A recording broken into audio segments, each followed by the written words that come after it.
the 365 cut. These are the meaningless ramblings of a Scottish we-done whore and a pissy ex-video store clerk. Their ongoing mission is to set right the movie wrongs. They're gonna need a bigger podcast.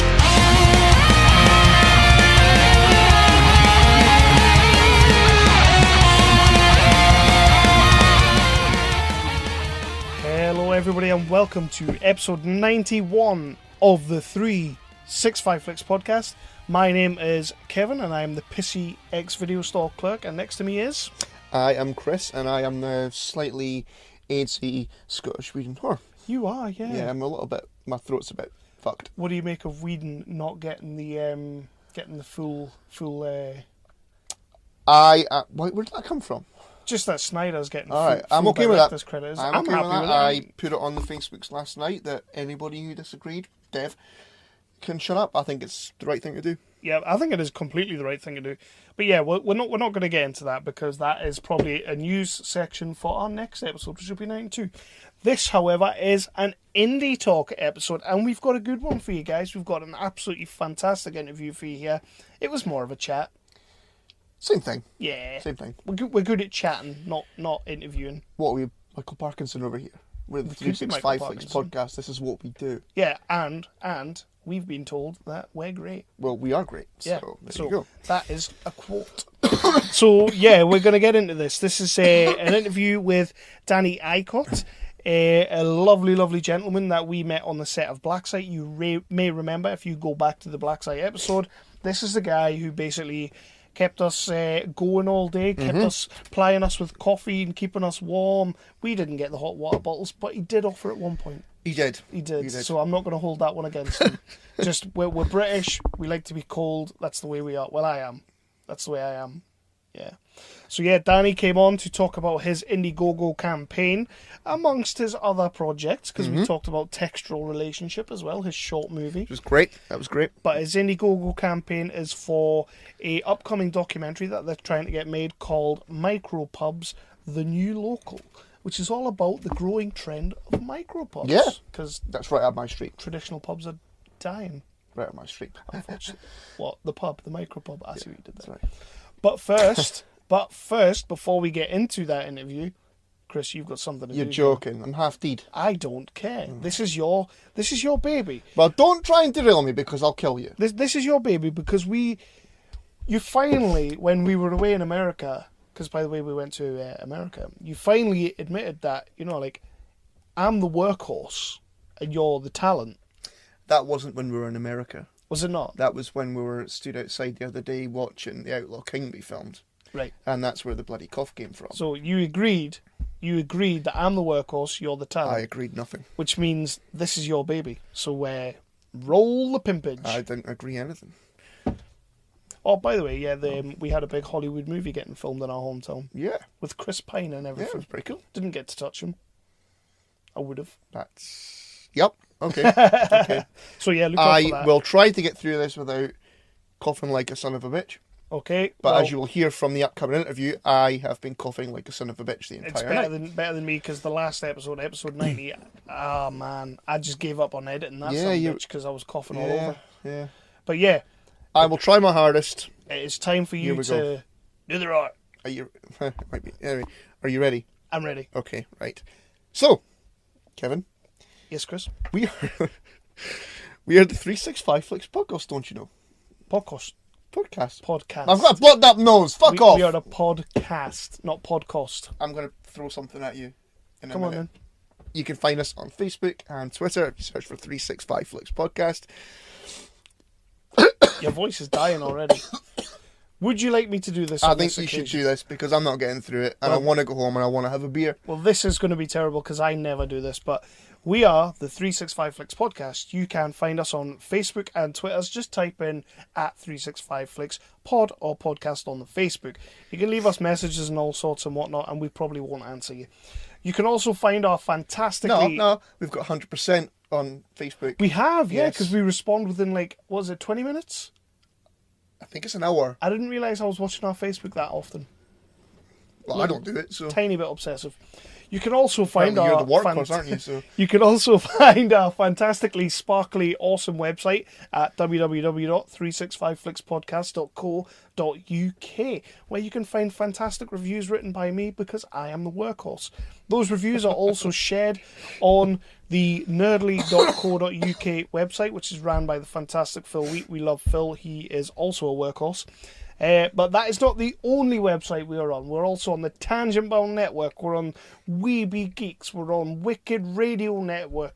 We're on Pod and Family on the Twitters. Hashtag Pod and Family. Hashtag Britpod Scene. We're everywhere. Find us on any third-party app you can find on your Samsung, on your iDroid. Why would you use that? Or you can go on iTunes, find us there, and leave us a cheeky 5-star review. Because we only like 5-star reviews. And we're getting loads. We're not. We're getting a few. But yeah. So, Chris. that was rubbish. What? Better than you. Nah. We need to actually just sit down and record that one day so I can just put it in the... Or do you like it now? It's become a thing. It's become a thing. Okay. Yeah, just not tonight. Okay. Not tonight. So, this intro's gone on for roughly 5 minutes. What we're going to do is we're going to jump into the interview with Danny Eycott, already in progress. Yay.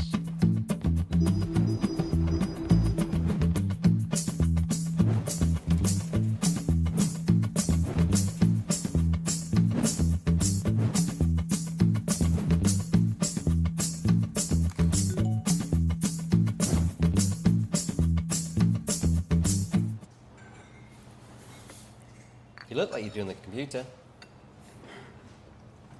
Yeah, you too. Okay, so joining us tonight on Indie Talk, we have the man who looked after us at the set of Black Site. Joining us tonight is Danny Eycott. Danny, how are you doing, my man? I'm good, thank you guys. How are you? Good stuff. Yeah, we're all good. We're all good. Yeah, man, we have our coffees in hands. Not ones you provided, like that day, but we do have coffees in hand. I'll finish. Good stuff. There you go. So, welcome to 365 Flicks. yeah. Thanks for having me. Absolute pleasure. Can't wait. Well, we've been looking at your projects, your past projects, and we've been looking at the project that you've got come up. Because tonight you're on to mostly talk about the documentary that you're going to be trying to make soon. That you've currently got IndieGoGo, your Kickstarting, your crowdfunding. So that's the main thing we're going to be talking about. Oh, you're too kind. Try to blow smoke up people's asses as much as possible. You're going to have to excuse me tonight. I've got a bloody cough that I've had all week, and it keeps on. My voice keeps on breaking up. So that was me on the last episode. Yeah, it was annoying. Editing was annoying. So I might get halfway through a question and then just not finish it. But, it's fine. I'll we'll wait in anticipation. Yeah. It's better than me who gets halfway through a question and realizes there wasn't actually a question there. More of a statement then. Which keeps getting... all of our guests keep pulling me up on not actually asking questions, and I'm like, oh, right, I didn't, did I? Oh. Anyway, I'll be fine. It always works up. I always put question marks on the notes, though. Yeah. So as I said in the little intro there, Danny, you looked after us when we were visiting Tom Paton's film Black Site. So again, thank you for taking care of us that day. It was very much appreciated. We had an awesome experience. So tell us a little bit about your experience. How did you come to join the crew of Black Site? Well, firstly, it was a pleasure looking after you guys. Glad you had a good time. So I met Tom through a guy called George Burt, who was DOP on Black Site. Yeah. They've been working together for years. George did some music videos for my brother and some of his friends. And then we just, connected on Facebook, messaged him one day and said, hey, man, ever need a hand? Let us know. Like, I'm kind of handy on set. Like, always happy to help people. And he literally messaged me back going, what are you doing in 3 days' time? And which is always the way, when you save the day in filmmaking, it's awesome. So it was basically him and Tom were doing a music video, and I just went along to be the extra pair of hands. And then from that, I did a couple of extra little one-day corporate shoots for Tom's company, T-Pack Productions. And then that's kind of how we got to know each other. And then it was a bit of radio silence, I suppose, for a couple of months, I think, just because the guys were doing stuff. Yeah. But, just little bits on social media, like liking each other's posts and stuff every now and again when we got something, to show off and be proud of. And then I met Craig, first AD on Black Site, on one of those corporate shoots, and then worked with Craig on a few little bits. And then when they come to do Black Site, Craig said, "I would like you to be on board. Are you interested?" And I was like, "Yeah, man, let's go." So that's how I ended up there. It seems to be the way we've interviewed a few people in that sort of little collection of creatives, and it seems to be the way that like they all just seem to connect with each other. And then a couple of months later, what you doing? You're gonna join us. You're gonna come and do this, and that's awesome to hear. That's just kind of how that's working. But what exactly you're credited as a second AD on Black Site? What exactly is a second AD? So I suppose in low budget filmmaking, second AD, well, in filmmaking and music promos, it kind of means different things. But majority of the time, the way I saw it was you're generally in charge of looking after the talent. The cast, and it can be quite an admin job as well. So doing call sheets and schedules for the next day, etc. On Black Site, I was doing a bit of both really. I was above ground some of the day doing stuff, and then when we had up to 6 actors, I think we had about 6 actors on site for 3 or 4 days.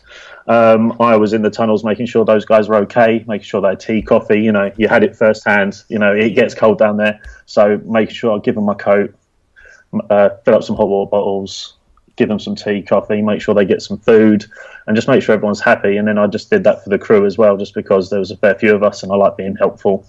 So yeah, it can be an admin job, it can be a people's job. I did a bit of both.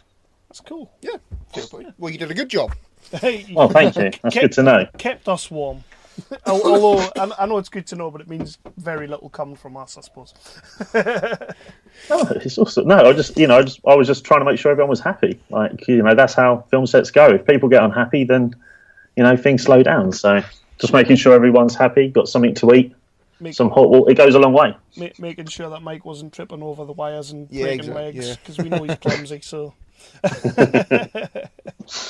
So one thing we will move on from that, because we can't really say a massive great deal about Black Site right now. But when we were there, we were only there for a day, but it seemed to us, we've kind of seen the progression that Tom's been making, and George and Craig as a team. One thing we felt on the day, and we kept saying it, was like everybody really felt like they were part of something like really big. Something big was coming from this. How was it for you? Like, you've got your bits and pieces that you're doing, but how was it for you to sort of be on the cusp of this? Yeah, I mean, unfortunately, I don't know. Well, actually, starting that again. That was just awful. Yeah, the guys had done Pandorica, and then they went off and did Redwood quite quickly afterwards. And I was like, oh, I'm just buzzing for the guys, because I was just like, it's just inspiring as, you know, independent filmmaker. I'm making short films at the moment. Just seeing someone that I know actually make a film gives me hope that you can do it, sort of thing. Yeah, so when they asked me to be on board, I was just like, yes, guys, I really want to see how you guys do it. And forgot the question now, really. Yeah, the question was about pants. It was more just like seeing like what the guys are doing and how they're sort of pushing forward, and how do you kind of feel to be a part of part of the team. Yeah. Yes, that was it. So yeah, I think, you know, we just turned up first day. I hadn't met anyone. The only people I knew was Tom, George, and Craig, which isn't a bad 3 roles to know: the director, first AD, and the DOP. But we all just clicked. We all just got on. I think we had 2 days on, and then we had our first day off, and I think that was kind of helpful, just so people could just have some time, not on set, just to actually talk to each other, because as you know, film sets can be quite intense. You know, you've got a lot of stuff to do, and I think that just really helped. And then because you get on with everyone just chips in, you work harder, you help out when you're needed. The thing I like about film sets is people have their job and they just do their job. No one tries to butt in, and if someone asks for help, then you help them. But that's how it runs quite harmoniously. And basically everyone was up for helping each other. So we just all got along. We liked what we were doing. It looked cool, apart from obviously the location was quite cold at times. That never seemed to really break our morale. And yeah, just people just believed in what we were doing, and I think that's the biggest thing. And I think Tom deserves a lot of credit for that. You know, as a director, you've got a vision, and your job is to help everyone see your vision, to help make your vision come true. And I think he was very good at doing that, and we all just got on with it basically, and we're just happy to do it. He was definitely doing that well, yeah. We turned up at the end and it didn't look like anybody's morale was broken. So, so that's good. That's good. So here's the question for you: have any of the guys offered to give you a hand on Micropubs yet? So, yeah, a few people have met. Like we're talking to a few of the guys. Obviously, you get attached or make stronger relationships with some people more than others. I would happily work with anyone that was on Black Site. The thing with Micropubs, the new local, is because it's a documentary. You don't really have big crews. It will literally be like me, my friends Sid and James, we're all producing, directing, and then generally we'll have a DOP. And if not, it's one of us, well, me or Sid, that will generally do some camera. James does a little bit as well, to be fair. So it's kind of hard to get them guys in on it. Yeah. And also, when it's a passion project, the projects I do are passion projects. Like there is no money. Yeah. Like you hear filmmakers go, "There's no money," but there is no money on most passion projects. So I've always been hesitant to ask new contacts to work with me if I can't give them something. Although my philosophy is, it won't cost you anything. Like I'll cover your travel, I'll feed you, I'll make sure it's okay. I'd rather spend money on good food than offering you peanuts. And I think that food goes a long way. Like just I'd rather give you a Domino's pizza than 20 quid for the day. Do you know what I mean? I think that. So, but I've had a few of the guys come up, and message us on social media lately with Textual and stuff saying, yeah, you have to let us know when you're doing the next one. I'm like, I'm always happy. If you guys are happy to work with those rules of, it's probably going to be for nothing, but it'll be a laugh and I'll look after and I'll feed you, then let's go. Food and beers. Good to know. It's good to know. Food and beers is all you need. Yeah, beer is a good one at the end of the day, obviously. I suppose as well, with that kind of project, there's going to be plenty of beers. Yeah. Yeah. Well, the amount of people that have said, "Oh, if you need a beer tester," I'm like, well, yeah. I mean, it's good to film you drinking the beer, but if you want to help out, you need to do more than just drink the beer. It's quite hard not to. I'll drink the beers and I'll get the coffees. I'll get the coffees for the crew and I'll drink the beers. That could go badly towards the end of the day when you've had about 8 beers, or in your case 2, and you're going about spilling coffee all over yourself. Right, so let's jump into Textual Relationship, because you've had a pretty fucking good weekend, my friend, with this movie. It's been absolutely insane. I won't lie. I just can't believe how good Friday night went. Totally unexpected, but to come away with our category win of, we were nominated for Best Comedy, and then we ended up winning Film of the Night, which was basically all 20 films that won their different categories could be put into this final one that we didn't think we stood a chance in the first one, to be honest. So to win the second one, honestly, like I've got a little video of us, like, because I was filming it, because we've been to a few festivals, but generally we don't win. We just use it as a networking opportunity. So we like film little clips and whatever. And I was just filming it to show the person that won, like, "Oh, do you want this?" And when they called us, it was just like, you're like, "Oh shit, that's us." Well, we actually just looked at each other and go, "Did they just call us?" It was just incredible. Like, just so happy for the cast and the crew, really, because that was a long process. There was like a 4-year project, really. Like now, nice. We started 4 years ago. Took us about 2 years to make. Just because we did favours and, people can do it in their own time and stuff like that. So it's just nice to, all that hard work means something. It must be amazing. I mean, I can't imagine like having a project like that in your head for that long and then getting it made and then you get like just plaudits like that and people throwing awards at you and you just, it must be amazing. I can't even imagine it, to be fair. It just was the most amazing feeling, and it was the second award of the night. So normally, we went to LA. Me and Sid went to LA at Easter time because we got nominated for a best of for a monthly film festival we got into last year, and we went there, and that was the second award of the night. And then we didn't win, which we didn't really care. We just went. I've always wanted to go to LA, and I've always said it would be nice to be invited to LA instead of going as a tourist as such, and that was just fantastic. So we just sit there enjoying watching all the films. But to win the second award of the night, it just totally changed. We had to go outside, do a little behind-the-scenes interview, and then we came out, and it was just like the night went like that. So, yeah, what was it? It just makes it worthwhile. It just makes years and years of hard work pay off, really. It's just nice. Was it a little bit gutting that you didn't get to use your Oscar face, though? because you know when you see them at the Oscars and they have to prepare their face for when they don't win, and then of course you won, so you didn't get to do your sad Oscar face. Well, I think it was definitely a shocked face. We didn't move for a few seconds, to be fair. It was just like, I can't believe it. But we just generally didn't. People will say, like, I honestly had no idea. We had no idea. We didn't make the film to, like, win awards. Yeah. Don't get me wrong. It's nice to be nominated so people can appreciate that you've done something nice.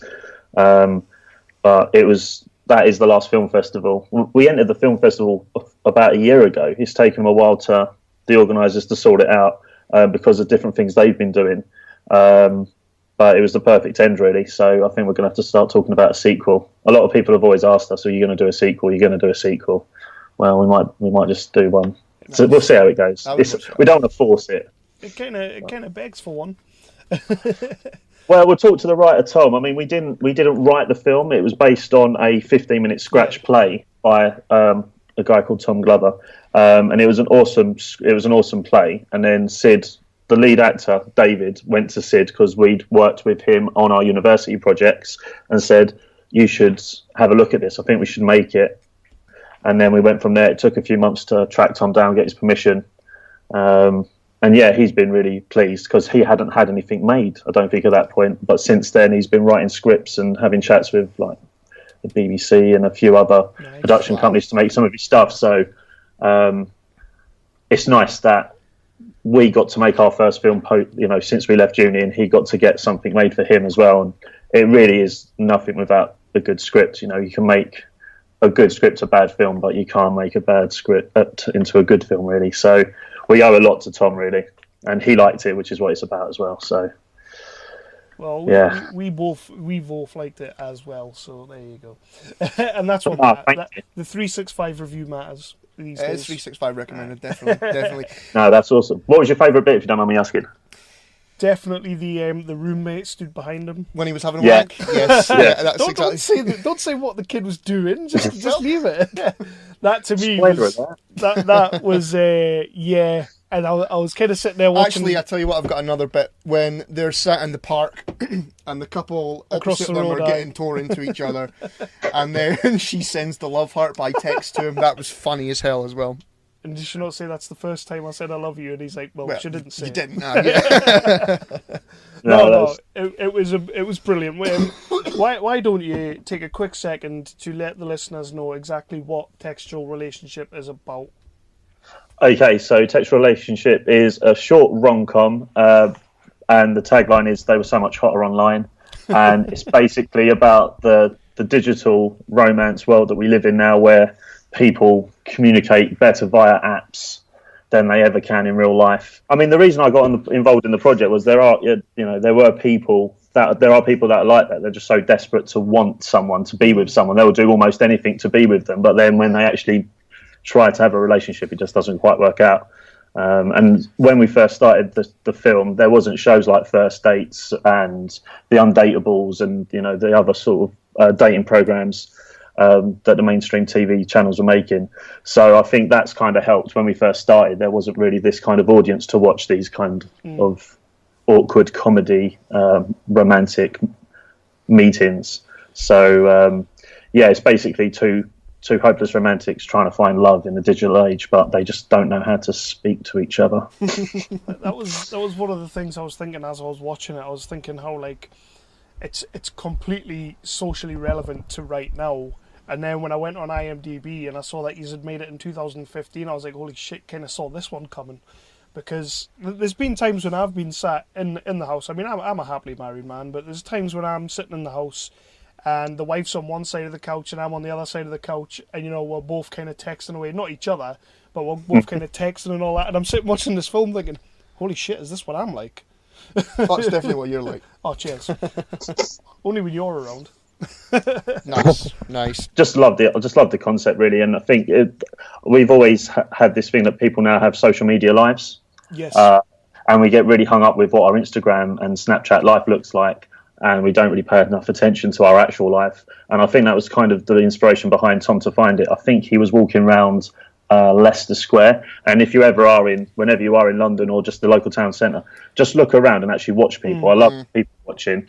you'll just have someone who's having a right miserable lunch or something like that with their friend. They have not said 2 words to each other. One of them will whip their phone out, and then they're in full-on selfie mode. Yeah. Take a really happy photo. Then they're like having lunch in the town centre. Hashtag lovely day. Hashtag this, and it's just complete rubbish. So I think Chris loves that's. the hashtag. I do not love a hashtag. Yeah, I was actually telling Kev about something I read on Facebook this morning that gave me the full-on rage. Graham Lineman must have come off Twitter. Yeah. For some reason, something to do with politics. I didn't read the article, but I'm part of a closed Father Ted group on Facebook, and this lass had shared the thing about Graham Lineman leaving Twitter. And the way she was going on, you'd think he died. Oh wow! She'd shared it and she wrote, "Oh, this is so sad," And she was speaking about him in the past tense. Oh, he's not dead, you stupid bitch. Yeah, sorry, rant over. Chris is a big fan of social media. Yeah. Here's a very, very selfish question for you, Danny, because I'm actually working on making a short film at the moment. So awesome. A question with regards to the short film festivals. So how does it work with submitting the films to the festivals? Do you just send it to here, there, and everywhere, or do you select which ones to send it to? So regarding film festivals, I've always been told that you should research the type of film that you're making, research festivals that are more likely to be susceptible to accepting it. So Textual is a comedy, so we only sent it to film festivals that had a comedy category or a short film category, and then basically went from there. There's sites online that you can use. What do I use? I'm learning a lot. We use a site, there's a Without a Box, okay, which you fill in all the details online and you just click and send, or you can use Film Freeway, which is the one that I seem to use more, purely because that was the one I started on. I don't think there's a real difference between the two. I think most festivals are on both. I don't think there's any that are really exclusive. And basically, you just search for criteria. So I'll type in short film, comedy, see what would come up. You can search it by deadlines, submission deadlines. You get early, normal, late, super late deadlines. My only advice would be don't submit anything that's got a late deadline, just because in the experience we've had talking to festival directors, they generally already have their allocated screening time. There might be a really, really good film. They come late on, they might try and squeeze in, but you pay more money the later into the deadline it is. Right. So we just try to get early birds where you get decent discounts, sometimes for free. And then we did just send it to a load of free festivals, I think, as well, just because why not? You just don't know. And then you get notified via the website and it tells you yes, no, maybe. It's really simple. You just upload the link to your film and some behind the scenes stuff if you've got it, a poster, fill in all the details of the cast and crew. It's pretty good. I can imagine back in the day when you had to send off DVDs everywhere. It's an absolute nightmare. Some of them do ask for that, but they do say quite clearly, send us a link, here's give us the password, make sure the password is correct. I've had things where people have said, yeah, we sent it off, the password wasn't right. We put a capital and not, it was lowercase, because you won't get a second chance. But that's my advice, really. Just have a look at what films that are like yours out there and go there. What are you looking to make? It's a horror. It's a ghost horror, story, yeah. Oh, so you'll have absolutely no problem finding horror festivals. It's like there's loads of genre film festivals, and horror will have a load. So, yeah, that would be literally just type in horror film festivals and they will just pages and pages and pages. The only problem with it is you have to try and work out where you'd love to show, because a lot of them, although we live in a world now where you can have online links, they want exclusivity, like they want premiere status. Okay. So if you want to send it to something like Fright Fest, they might want to be the first people that ever showed it to anyone, where other festivals are like, we don't really care, we just like showing good films. Yeah. So you just have to check the terms and conditions of the ones that you want to show in, and make sure you don't annoy them by putting it online for free. Yeah. Which is why I think Textual's now come to an end. It's been online now for a few months, so it's kind of hard to submit it to a film festival that wants it to be a premiere, because we've already had that. But you'll have to send me. I want to see it when you make it. Oh yeah, well we're actually filming it next week, so. Oh, awesome! Okay. Yeah. So just make sure you save some money as well, because obviously you have to pay to get into some of these film festivals, which is a cost that most people don't think of.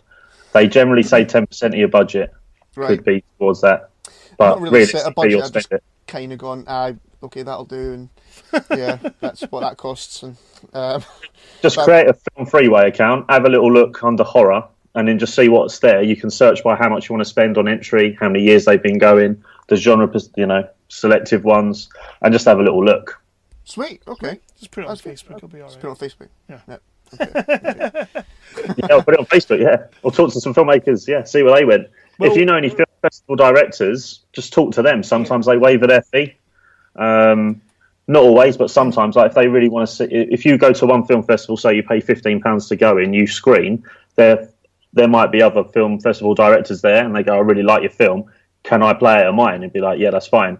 And then they don't ask you for the money for their one. So I think that's kind of how it works. It's a bit of a snowball effect. It's how people do the film festival circuit. You get into 1, 2, 3, then you start to get into slightly bigger ones, and then eventually enough people have seen it, they can just do the promotion for you, which is awesome. Well, that's the jugular. On that, because you've been very, very selfish. I apologise. We're going to move on because this isn't about your film. So, but before we do move on, would you like to just quickly tell everybody where they can find Textual? Because as you just said, they can watch it for free online, along with your other movie. Is it Window Cleaner? It was the Window Cleaner. Window Cleaner. Would you like to let people know where they could find those movies before we go on to talk about the big topic at hand? Yeah, sure. So Textual Relationship has its own Vimeo page. So if you type in Textual Relationship, it's got its own Twitter feed, Facebook page, and Vimeo account. So you can find the links free to watch on there. Window Cleaner, you have to type in my production company, Pixelform Studios, and that's on there. Again, free to watch. That was the film we made about a year and a half after Textual. So we're due to make another one. We're trying to make another short by the end of the year, nice. As well as working on features. But yeah, they're both free to watch online on Vimeo. And we fully recommend them. We do. So, thank you so much. So with that, you've currently got an IndieGoGo on the page, which, as we keep getting told by every creative director, producer that comes on the show, is a massive, stressful ball ache. But they're not lying. We keep getting told. We've got a friend of the show who does comic books, and he's on his second Kickstarter this year, and literally just every time we speak to him, it's like, why do I fucking bother? Yes. He's stressed to hell. It is a stressful thing. It is. It sounds stressful, and believe me, I don't ever want to do it. I don't ever. It's basically a full-time job. It's a constant. I mean, when we made Textual via crowdfunding on IndieGoGo, which is why we're using IndieGoGo now. And basically, we spent about 4 weeks planning our campaign. 12 days, I think we did Textual for. I don't think it was very long. And we spent about 4 weeks planning it. We made a fake TV advert, which you can see on the Textual Relationship Vimeo page. We made a few other little videos. We made a pitch video. We got a little animation ident and logo made. We put a lot of time into it, and we think that's why we raised all of our money, which we were after. For Micropubs, the new local, we've been filming this documentary on and off for like the last 18 months. We first heard about the concept through James, who's making it with Sid and myself. They met on a feature film that they were working on. And then as soon as that finished, he introduced us to the idea, and we went around meeting people, slowly building up relationships with various owners. And we've spent 18 months on it, and now we've probably spent about 4 weeks planning this crowdfunding campaign as well. We've made we made a trailer, we've made a pitch video, we've had to make our own images, we asked someone to get some beer mats made because that was one of our perks. It's just relentless. Then you've got to build the actual IndieGoGo page, you've got to think of the perk names, you've got to work out how much it's going to cost to do everything, you've got a budget. It really is a bit of a ball ache, for a better word. But if you can get your goal, or you can get enough funds to do what you've got to do, it's more than worth it. But it is not something that people should go, oh, I'm just going to crowdfund, because you can't just do anything really. Online crowdfunding platforms. It is a bit of a, and the thing is as well is when you go on the likes of IndieGoGo and Kickstarter and these crowdfunding campaigns, there's so many people doing it, and you really need to have something that really stands out to even get remotely anywhere where you want to be. You know, it's dog eat dog on these campaigns, like, which is why like when we look at your IndieGoGo, it does stand out. Your trailer that you've made is great. You've got some pretty good perks on there, so we'll talk about them now. Yeah, and they do have cool names, by the way. Thank you. Tell us a little bit about the perks involved. I did one before. Did you? I did, yeah. Which one did I go for again? Hold on a second. We don't do this for everyone. IndieGoGo. It was the Golden Ale one. The Golden Ale one. Okay, cool. So you'll get an online screener of the finished film, and a 48-hour window to watch the online screener, and you'll get some beer mats, our custom-made beer mats that were designed by a designer friend of ours. Thank you very much. Much appreciated. Very welcome. I watched the clip, the video, and it's a really important film, I think. I think the nature of sort of pubs and the micropubs coming up, it is quite, it's definitely on the pulse. This is something that's, I mean, it'll hit every town, but this is something that hit our town quite bad. I think it's getting there now, but it hit our town quite badly a few years ago. There was quite a few pubs closed down because they just couldn't afford to do it anymore. You know, we used to go to one pub in particular all the time, and the owners just couldn't do it anymore. Yeah, and it's really sad. It is. I think Kev mentioned to you before. You know, he's always got all these lovely little ideas in his head, and every time he says to me, "Oh, what about this? What about this?" I just reply, "Open a micropub." Well, I think you guys should, and then hopefully, if you can do it quick enough, we'll get you in the documentary, and that'll be pretty awesome. I think it's interesting actually. The more research we've done, and the more people we've met in the beer and alcohol industry, they've only been going. Well, they've been going 12 years, but the first one was going on its own. Martin Hillier made the Butcher's Arms in Herne, just outside Canterbury, 12 years ago. He saw a change in the law, which basically allowed him to have his own ale house, which he was an owner of an off licence, but then he could actually effectively open his own pub. And then he was open for about 2 years before the second one opened, and then there was about 8 months before the third one, and I think it was about 3 or 4 years before you got to about 10. But then literally over the last 3 years, it's gone tenfold, and now there's over 300, which doesn't sound like a lot. 300 pubs in 12 years, like, oh, this... But there's a new one opening like nearly every 3 or 4 weeks. Yeah. But when you look on the flip side of what you guys have said, there are pubs closing at the rate of 30 a week, depending on which online article you go to, which means in the last 10 years, which we put in our thing, we've lost 11% of the UK's pubs. Like, they've just closed. 11.6 of the UK's pubs have stopped serving in just 8 years. But, I mean, so in the times that micropubs have opened, we've lost 6,700 pubs, and we've opened 300 new little ones. Yeah. It's not good enough, is it? Really? It's not. It's not, because I mean, I don't want to say like it's one of those quintessential Brit things, but it kind of is. The British. It kind of is, yeah. The British pub it's a hub of the community. It's everywhere should have one, if not 3. You know. It's sad to see what's happening. It is very sad to see what's happening, and it is about time that the micropubs I've been a little bit hesitant towards it because I've not been to the one in Berwick, because I've seen some of the people that go in, and I'm like, that's not for me. See, that's why you need to open one then. Honestly, that's how they started. Like, there's some guys that feature in our documentary, in our trailer. They're micropubs called the 1050 to Victoria, and it's 3 retired tradesmen. Nice. They basically, their pub is in the railway arch in Strood. They're the only pub in Strood. Now, all the other pubs kind of closed down, all the traditional pubs. When I say pub, I refer to traditional pub, not micropub. But now there's been another 2 or 3, I think, have now opened in like the little towns around them. And now people have somewhere to drink, and they basically had to make a business because they were buying their own barrels of beer to go drink in the guy Bob's back garden, effectively.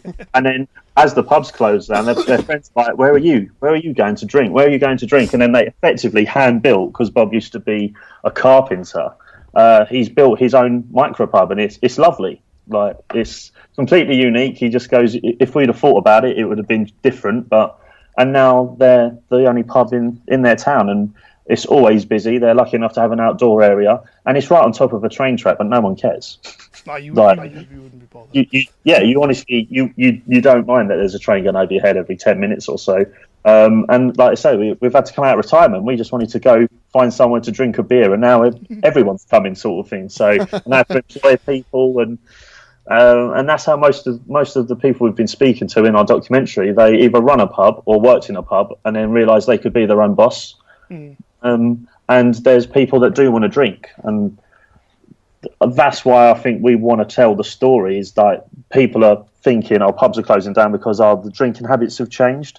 People aren't changing their habits. No. We're buying alcohol and drinking more beer than ever. We've just got less places to go now.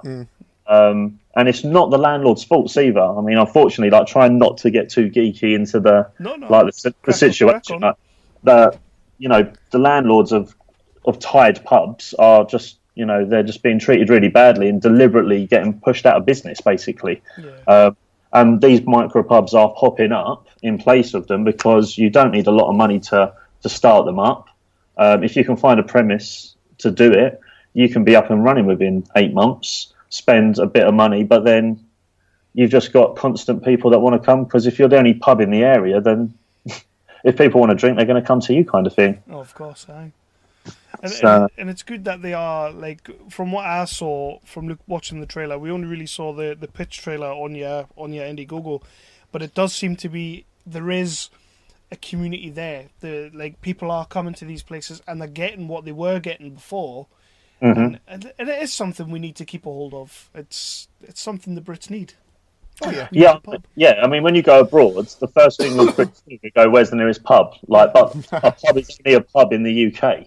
Like, you go, it doesn't matter where you go in the world. There'll be an Irish pub somewhere or a Great British pub, any country in the world. But when you go in them, they're not really pubs because they don't quite have that. Do you know what I mean? They don't have the Britishness about them. So, and I mean, I like pubs, don't get me wrong. I'm not like hardcore, let's go to the pub every second of the day. But I do think it is like a quintessential part of our culture. I think I had the thought when I was younger. I think most people have at some point in your teenage years, you're like, love to own a pub or a drinking establishment. Do you know what I mean? I think everyone has that. Yeah. I think I don't think we're born pissed, but we're born to be like, we just want to be social. In this digital age where, like films like Textual, we've just come from a world where people can't talk up with technology. Micropubs are the complete opposite. They tell you to put your phone away. You're allowed to like scroll on it and text and whatever, but they don't want you to be on your phone to call people. If you want to talk to someone in the pub. I like that. I like that. And it's bringing people together. Yeah, and that's why I really like it. I think that's a really good story, a message to tell. Like, we've pretty much everyone we spoke to, they say, we've never known so many people in the area we live since the pub's been open.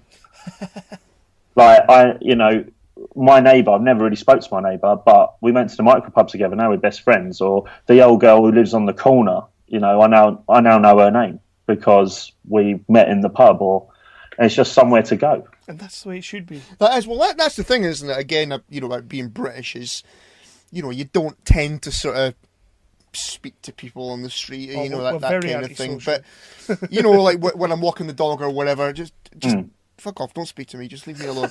I want to listen to music or a podcast and not speak to anyone and walk my dog. But when you go to the pub, it's different. You got a beer in your hand, it's a good atmosphere, hopefully, and you're having a pint and you're having a laugh and you're talking to each other. That's and that's why we need pubs. Yeah, totally. And I mean, how many times have you gone to a pub and you're out with your friends and there'll be an old boy or there'll be a single bloke or a single girl just sitting on their own doing nothing. Oh, all the time. Yeah, and like in micropubs, they don't do that. Like, you come in, like people are quite hesitant to start with because you're almost like everyone's looking at you, but for a good reason, not the bad reason of what you're doing in this pub. It's who are you? What's your name? What do you like? And then within 5 minutes, and we've witnessed it when we've been out filming, someone will come in and they're like, oh, we haven't been in here. We'll go, we're making a documentary. Don't ignore us. Pretend we're not here. And then they start chatting to the regulars, and within 10 minutes they've made a friend. When we was talking to Martin, the founder, I was like, has anyone, got married? And he's like, yeah, we've had a marriage in his pub. Like a couple have met in his pub, got married. And I'm like, that's awesome. You don't get that now. You just say what I mean. Like if you're listening to your podcast or your music, sitting in the corner and texting on your phone, you're not going to meet anyone. So I just think it's that's nice in the world we live in, where people are trying to be divided, and we're just talking over digital channels. That it's just nice to just go somewhere and be able to have a chat with someone. I did particularly like the picture that you had of one of the micropubs that had the phones on the wall nailed through the screen. I did like that picture. Okay, it's the tap rooms. Actually, quite a few of them actually. Door hinge near where we live as well. They have that. They don't do that to your phones. Oh. Well, not round here, to my knowledge. But yeah, they're basically just trying to say, look, talk to us instead of talking to a bit of plastic. It was quite funny because I saw that picture and straight away it did kind of hit home, because not long ago, it was like a couple of months back, me and my wife were sitting in the local Wetherspoons, and on the table across from us, there was literally 5 like young lads, must have been about 17 or 18. I say young, I mean, I'm getting on a bit. And they were all sat there, all 5 of them around the same table, and they were all sitting on their phones, and it's like, what has happened? Yeah. they're all tagging each other on Facebook and Instagram. Yeah. Exactly. And it happens. So when I saw that picture on your IndieGoGo, I was like, yeah, we need one of them in the Wetherspoons. We'll just nail people's phones to the wall. Well, a lot of them do. They use it to raise money for charity as well. So not all of them, but most of them will be like, if your phone goes off like loud, you get a phone call. You put £1 in the charity pot, and the pub there up next to tap rooms that had in the shots of the phones on the walls, they have raised like hundreds of pounds for local causes, which then helps promotion for them in the local community as well, because they're giving back. A lot of the micropubs also sponsor events, or they do like fetes. It's one of the questions we ask, like, what do you do for the community? Because this is a community thing. Some of them sponsor football teams, like Sunday League football teams.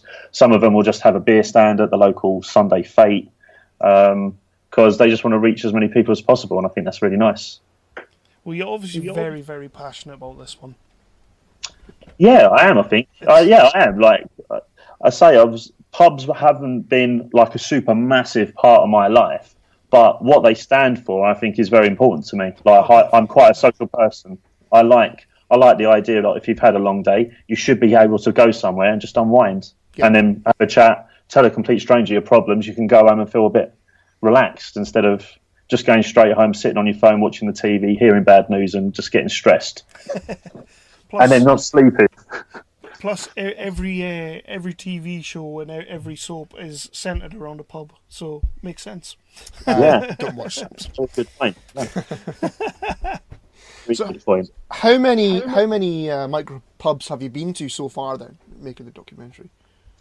I think we've been to 10, 11, scattered around London and the southeast.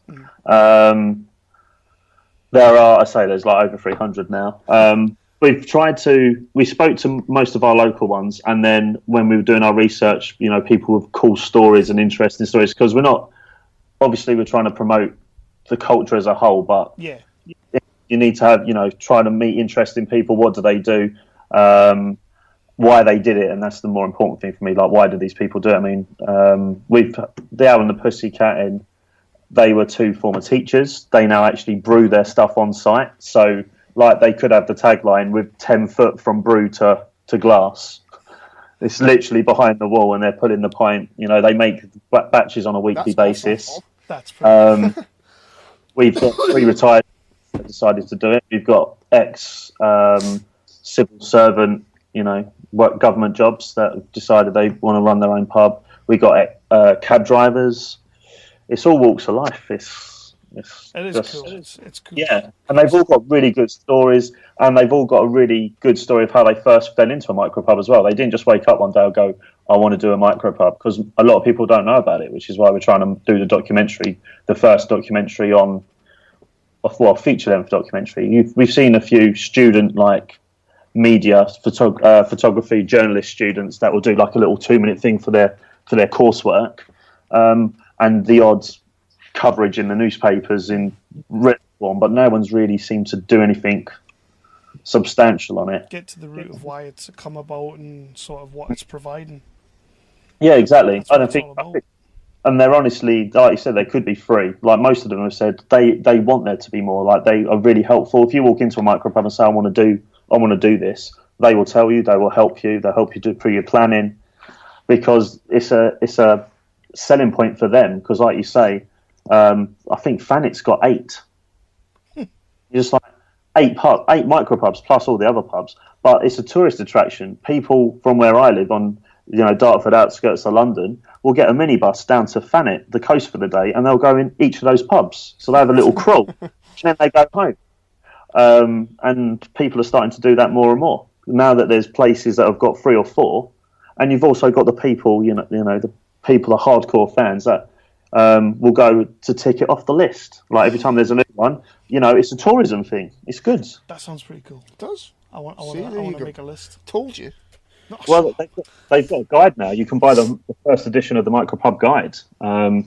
And one of the guys that we do feature in our documentary, Richard, he did a charity cycle event where basically he cycled to every micropub that was open that he knew of at the time, up and down the country. He would just cycle up north, get his tent out, sleep on the side of the road, sleep on people's sofas, all to raise money for charity. And now he's gone and opened his own pub, because his local pub that's been, it's called the Little Green Dragon, and there's always been a Green Dragon pub for the last 300 or 400 years in his local town. It's just been closed down to be converted into a high street. I like that in the video. Yeah, I like that. IndieGoGo, yeah. Yeah. So, so he's now named himself, the younger brother of the original pub, and he's kept a drinking establishment in his local town. Nice. I mean, it's a really nice emotional story, because like his friend really, campaigned to try and keep the pub open, but once they decided they were going to do it, they couldn't stop. And it's things like that. I just think that that's really good, that you can spark, interest and bringing people together. Definitely. So on that, people can go to the IndieGoGo and they can donate to the campaign to get this funded as much as we possibly can. What kind of perks can people get? Okay, so we decided to keep the perks on the small amount of perks, just because there are some campaigns you go on, there's like 30 different perks, and you're just like, this is too much. So we decided that our lowest perk that you can donate is £4, and it's called the mild one, and that's basically to reflect the average cost of a pint of ale across the UK, which is actually £3.47, but we couldn't put an odd number in, so we had to round it up. So basically, when we're doing our tweets and our statuses, we go, look, if you like the idea of this, buy us a digital pint to, help make this documentary. The one that you guys got, you get some beer mats, a social media thank you, and you get a short 48-hour window to see the finished film after the premiere. The pale ale one is you can come join us. You get some beer mats, you get a credit on the film, saying a special thanks on the credits, and you get a ticket to the London premiere. We also added a new one called the IPA one, which was basically you get some beer mats, you get a thank on the film, you get a digital poster sent to you, so we send you a high-res version of the poster, but you get 2 tickets to the cinema screening. And then basically we have some producer-related credits. So we've got the Porter perk, which is you basically become an associate producer of the project. So you get an IMDb credit, you get the poster, you get the 2 tickets, you get some complimentary drinks at the premiere, you get some beer mats, and then we've got the old ale perk, which is you become an executive producer because you're giving more money than the other perks, and you get all of the above plus some other branded materials later on down the line, maybe a limited edition DVD, something like that. We don't expect people to just hand over money. We'll always give people something back. And we decided that, beer mats are kind of cool. I mean, some people will be like, "Oh, it's beer mat," but I'm like, that's kind of quirky. Like everyone needs a mat in their house, something to put their tea on, or their beer. So yeah, so there are perks. Collecting beer mats for the cave, aren't we? Yeah, there you go. So they're good perks. They're really good perks. Yeah, so we just designed. We got someone that we know to design some beer mats for us, and we're really, really happy with them.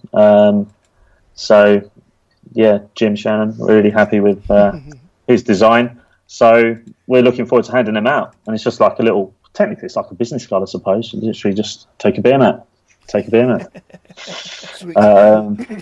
I do love I love the thought of buy us a digital pint. I do like that.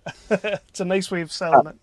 Yeah, well, we with Textual, obviously being about online dating, we were using a lot of emojis in our advertising and promotion. So we was just we now just have this buy us a digital pint, cheers emoji. We just can't seem to shake using emojis. But yeah, we've had 43 people back us so far. I think we had someone donate while we've been recording, which is nice.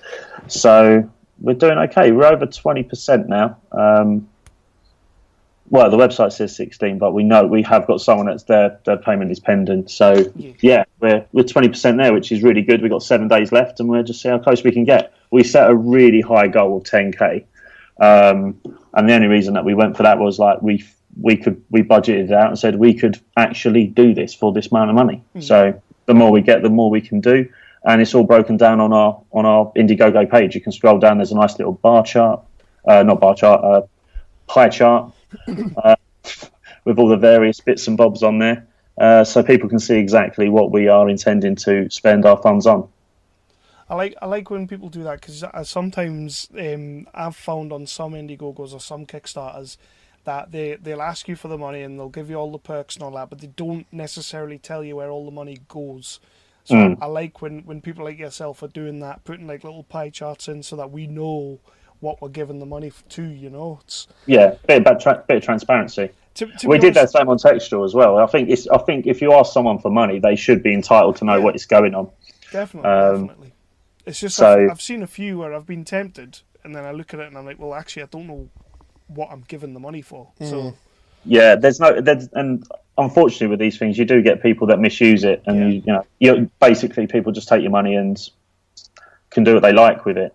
But I'm not saying the pie chart's going to be to the percentage 100%, but it's going to go on one of those. It's going to go on one of those sections. So yeah.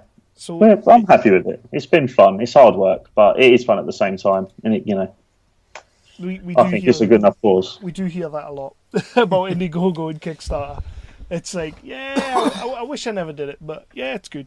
I think it's just interesting and cool to try and inspire someone to support your cause, because we get a lot of people, that say, "Oh, love what you're doing and stuff," but doesn't mean they're going to donate money, which is understandable, and that's totally fine. But when you do get people, 43 people have, we've inspired 43 people to back us.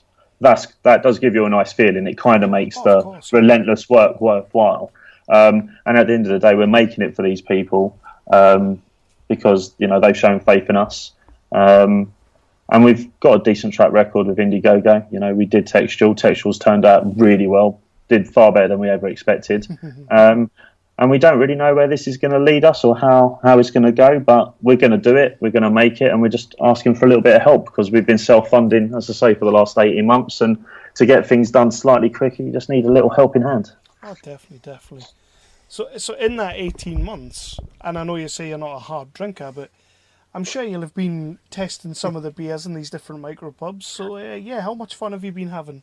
To be honest, we've actually been quite good with trying to keep the drinking on the low down, purely because if you're having too many, it's kind of hard to judge what's in focus and what's not. And obviously, when you're self-funding a project, you don't want to have to keep spending loads of money to keep that back. But yeah, we generally we try one or two out. I've had some great ciders and ales in some of these places. I wasn't really massively into ale before the project, really, purely because you can't really buy it in pubs. Yeah. Yeah, there's only a handful of pubs that they might have one or two ales, but then it will probably be the same one or two ales that you'd get anywhere else. Yeah. So it's been good in terms of like personal development on my drinking, landscape. Like I now enjoy ales, and I actively go into pubs now, and I'm like, what ales have you got? Yeah. I have to say, when I saw making a documentary about like micropubs and all that, I thought that must be the best film to make possible, because he would just be constantly on the peeve. Well, you can, but you won't get much work done. So we're just trying to be sensible with it. Once we're finished in the rap party, hey, let's go for it. Party on. But you got to work hard, then we'll play hard later. So once again, why don't you let people know where they can find the IndieGoGo, where they can find the page, and just pimp out a little bit before we move on to the end? Okay, cool. So if you type up Micropubs the New Local into Google, you should find an IndieGoGo page. We have got our own social media. We've got a Facebook page and a Twitter account, which is Micropubs the New Local. The Twitter account is at Micropubfilm.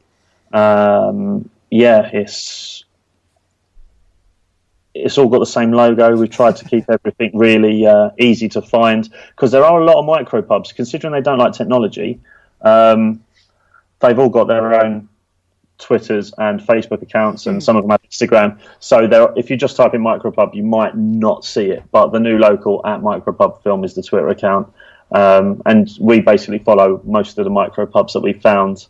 Yeah. If you're interested in ale, or if you like ale, or you just interested in going to see your local micropub, you can go on the Micropub Association website, which is what Martin, the founder of Micropub, started up with his friend, where they basically give you all the information about how to open a micropub, where they all are. You can find out where your nearest one is, and I'd say go visit one.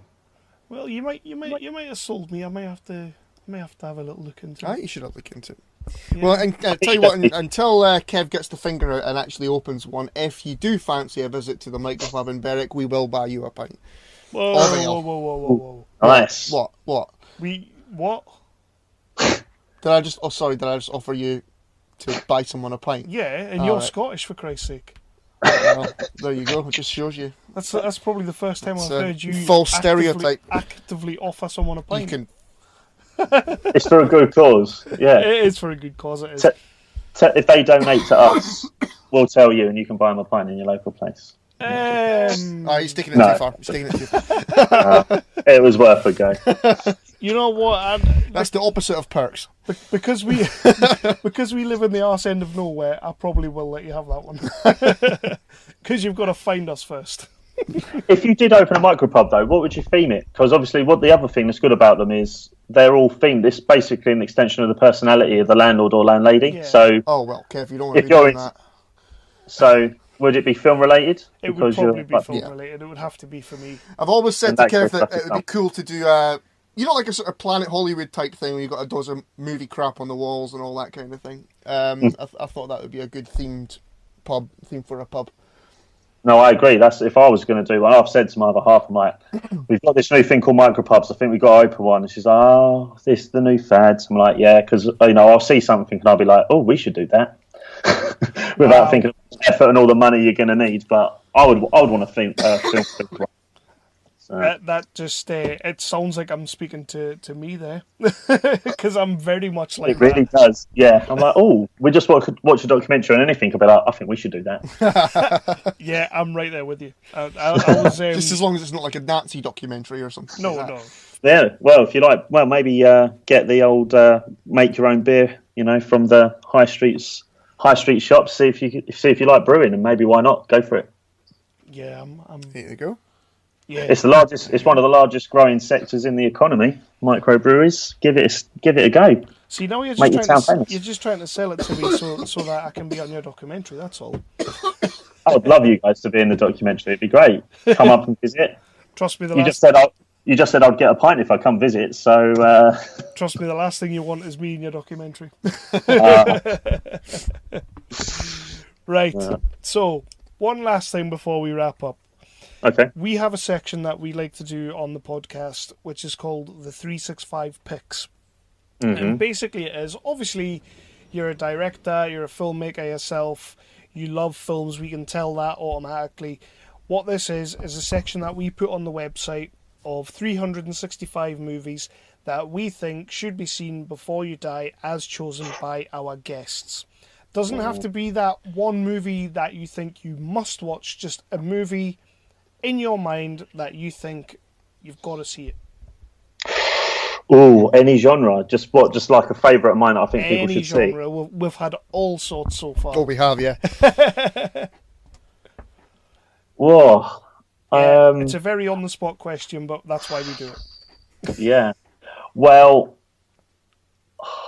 some of my favourite films, I think I'll probably go with Whiplash. Nice. Yeah. It is. I know it's modern, but it's in my top 5 films. I think no matter what mood I'm in, that is one of the films I would probably go to. I just love how it's made. I think I just relate really well to the film, and I just think it's a great movie. If you like jazz music as well. Yeah, Whiplash is awesome. I normally don't like jazz music, but I do love that movie. Yeah, I was like, I'm not a massive jazz man, but I watched that film and I just think, oh, so good. Like, just everything about it, and I just love the end. I think, the story behind it of just, I want you to be the best you can be, so let's do it. I just love that message. So yeah, I'd say Whiplash for me. Hopefully no one said that.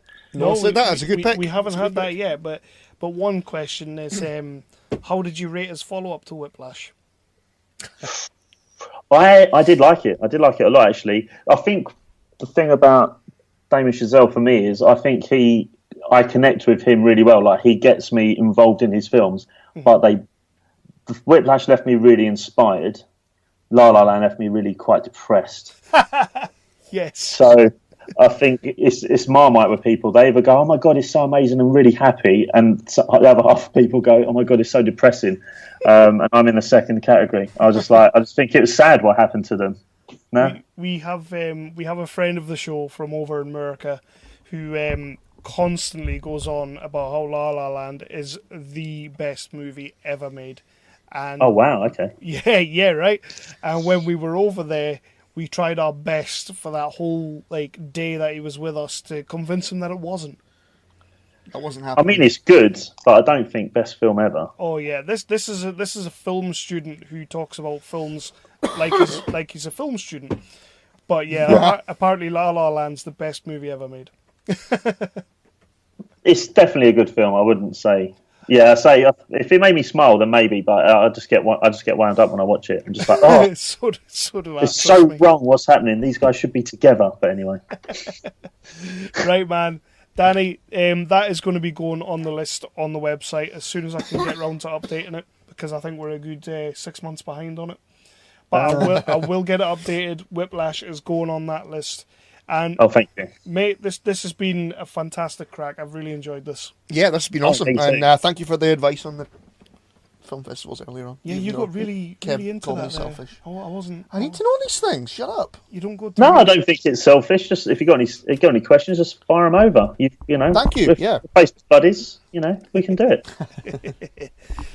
Oh no, you're very welcome, and yeah, hopefully we'll be talking again soon on another project. Yours or mine or whoever's. Yeah, that would be awesome. That's what I love about what we've been doing with the podcast.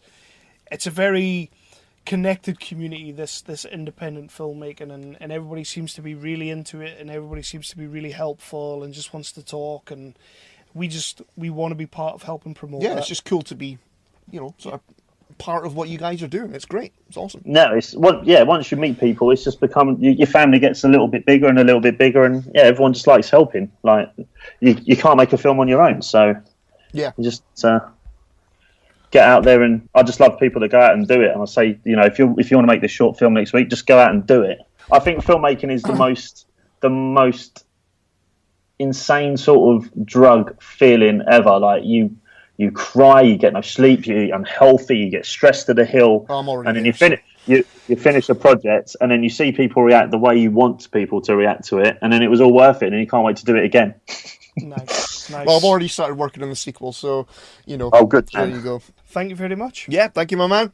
No, thank you guys. We'll keep in touch, and I want to know about your short, and then we'll talk about every now and again. I'll just drop you a line and say how you're doing. Awesome. Oh, you'll not be able to get away from me anyway, so don't worry about that. Oh, awesome. That's what I like to hear. That's the All right, problem. yeah. That's the problem when people do these interviews. They then can't get rid of me. That's good. Yeah, you guys are going to be pressuring me to do stuff, which is also another thing. You just need constant pushing and being, what are you going to do next? See you later, guys. See you later. See you there. buddy. Cheers. I have come here to chew bubblegum and kick ass.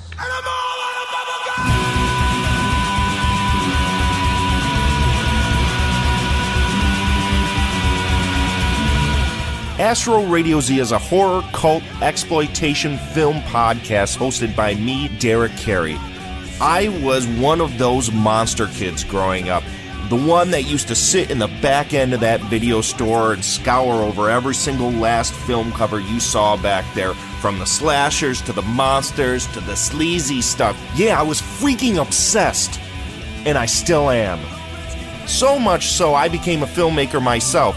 Now I bring on all my filmmaker friends, critics, musicians, and any other fans of the dark arts, which are horror, exploitation, and cult film. Are you one of these people? Then tune in and listen to my show, Astro Radio Z.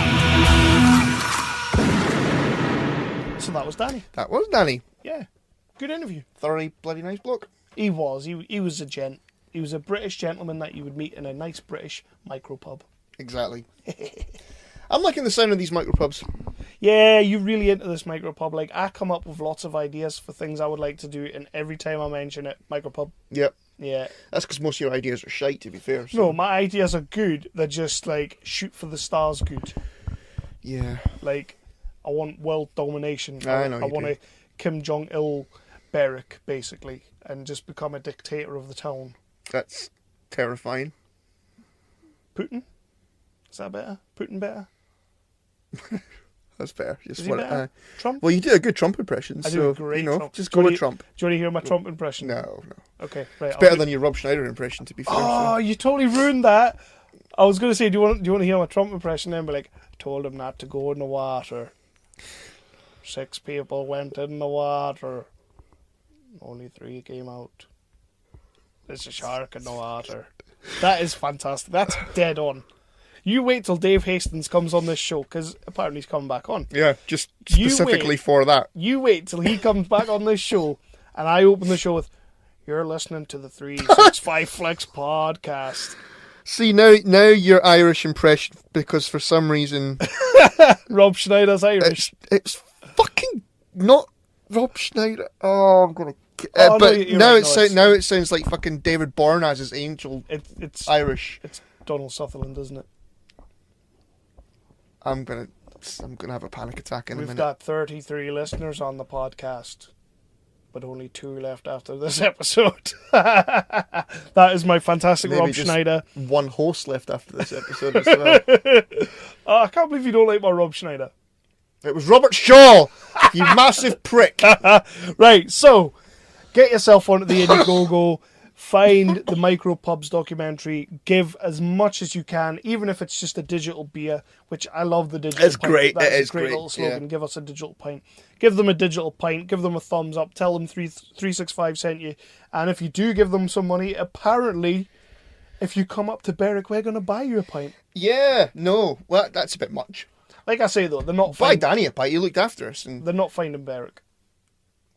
well, apparently it'll be on the list of the It should Micropubs be, guide that because he we spoke have about. one. I've never been in, but we have one. Have you ever been in the one in Berwick? Yep. What's it like? Fine, it's fine. Full of hipsters. Well, I've not been in lately. Right. I normally just go to Foxton's because no hipsters. Yeah, but they got millennials in Foxton's. Drinking their Prosecco and the Lambrini. No, never that. Never that. That was free trade. So, it was a 3 trade. I know. That's a good episode. So, yeah, we're going to head off. We will be back with another indie talk because they keep racking up.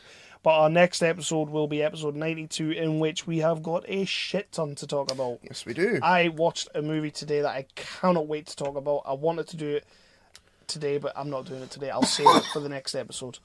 It is awesome. Say. Yeah. So yeah, Danny Eycott. Look for the IndieGoGo. Look for the Facebook page, the Twitter. Like, subscribe, tell everybody about it. Give money. It's all good. We're out. Dan, See the word? We're out. nobody can see you doing that. Boosh. Mic drop. Told him not to go on the wire. Oh, man.